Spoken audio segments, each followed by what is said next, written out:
Begini, masalah tafsir dengan takwil, memang ada beberapa pendapat di kalangan para ulama muslimin ya, baik sunnah ataupun syiah. Mereka meyakini bermakna ada tiga, paling tidak ada tiga kelompok yang meyakini perbedaan pendapatnya. Yang pertama adalah mereka mengatakan bahwa tafsir dengan takwil itu tidak ada bedanya. Tafsir itu ya takwil, takwil itu ya tafsir gitu. Kelompok kedua mengatakan tidak, bahwasanya yang namanya tafsir dengan takwil itu dua hal yang berbeda, ranahnya beda. Ranahnya beda itu gimana? Tafsir itu adalah hal-hal yang bersifat yang bisa kita fahami, lalu dia punya makna, punya lapisan-lapisan makna. Itu namanya tafsir. Sementara takwil adalah sesuatu yang mau kita pikirkan kayak apapun juga tetap saja tidak nyambung. Harus dikembalikan kepada hal-hal lain yang sudah pasti. Istilahnya kalau yang takwil itu berhubungan dengan mutasyabihat, sementara untuk yang tafsir itu adalah untuk yang muhkamat. Nah, itu kelompok yang kedua. Kelompok yang ketiga mengatakan tidak. Yang namanya tafsir dengan takwil itu hubungannya am dan khas mutlak. Artinya apa? Artinya setiap takwil itu pasti tafsir, tapi tidak semua tafsir itu takwil. Lingkup takwil lebih kecil daripada lingkup tafsir yang luas. Jadi setiap kali ada seorang melakukan takwil terhadap firman Allah, berarti dia juga sedang menafsirkan. Beda halnya ketika orang menafsirkan sesuatu. Ketika dia menafsirkan sesuatu, belum pasti dia mentakwilkan. Jadi minimalnya ada tiga pandangan dalam masalah tafsir dengan takwil. Lalu bagaimana kita melihat perselisihan pendapat ini? Saya ingin mengajak untuk melihat apa sih arti daripada takwil dan apa sih arti daripada tafsir.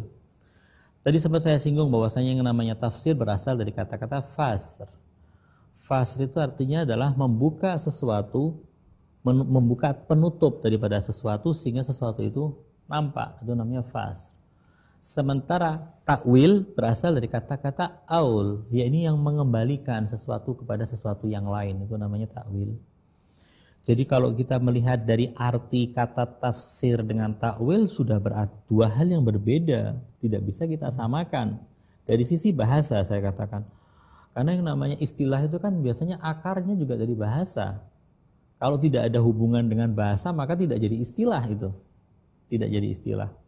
Saya kasih contoh misalnya kenapa kalau kita ada istilah dalam ibadah kita memiliki sholat misalnya. Padahal sholat dalam bahasa artinya doa.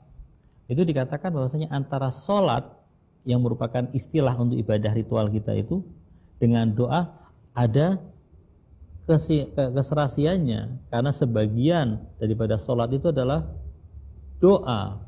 Atau doa itu juga artinya memanggil Allah, berhubungan langsung dengan Allah, sementara sholat juga menjalin hubungan.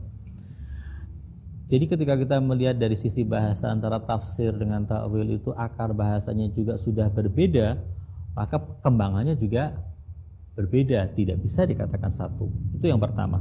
Yang kedua, dikatakan tafsir. Tafsir itu ingin mengungkapkan apa maksud daripada yang dikatakan oleh si pembicara. Tafsir itu tidak harus berhubungan dengan Al-Quran. Tafsir itu juga bisa berhubungan dengan kata-kata manusia. Orang berbicara lalu kita ingin memahami lebih jauh apa sih yang dimaksudkan oleh orang itu. Upaya kita untuk memahami pembicaraan orang itu disebut dengan tafsir, memahami. Kemudian selain daripada kata-kata, kadang perilaku dan gerak-geri orang pun ditafsirkan. Kita ingatkan bahwasanya dalam peristiwa perang yang terjadi antara Hizbullah dengan Israel tahun 2006 yang kemudian Sayyid Hasan Nasrullah menjadi tokoh yang dieluk-elukan dan orang-orang Israel melihat setiap gerak-gerik yang dilakukan oleh pemimpin mukawamah itu ditafsirkan oleh mereka. Mereka ingin tahu apa sih maknanya ini. Bahkan sekarang ada ilmu yang diajarkan dan ini sudah dibuktikan secara ilmiah. Mimik cara berbicara orang pun bisa ditafsirkan. Jadi yang namanya tafsir tidak melulu dengan perkataan, apalagi hanya firman Allah, tidak. Perilaku pun bisa ditafsirkan. Yang ketiga, tafsir juga bisa berhubungan dengan kondisi yang ada. Misalnya kita melihat perkembangan dunia Islam pada saat ini, nggak ada hubungan dengan pembicaraan tidak ada hubungan dengan perilaku orang, tapi fenomena yang ada. Lalu kita berusaha untuk memahami fenomena itu, kita katakan kita menafsirkan dengan sebuah kejadian seperti ini. Misal ini ada gunung yang ada suara-suara dari dalam perutnya. Orang menafsirkannya apa? Ini sebentar lagi akan terjadi enggak, gunung meletus misalnya. Biasanya kan seperti itu kalau meletus ada bencana alam. Kita menafsirkannya seperti itu. Misalnya ketika ini kisah yang terjadi di Aceh dulu tahun 2004 ketika terjadi surut ya.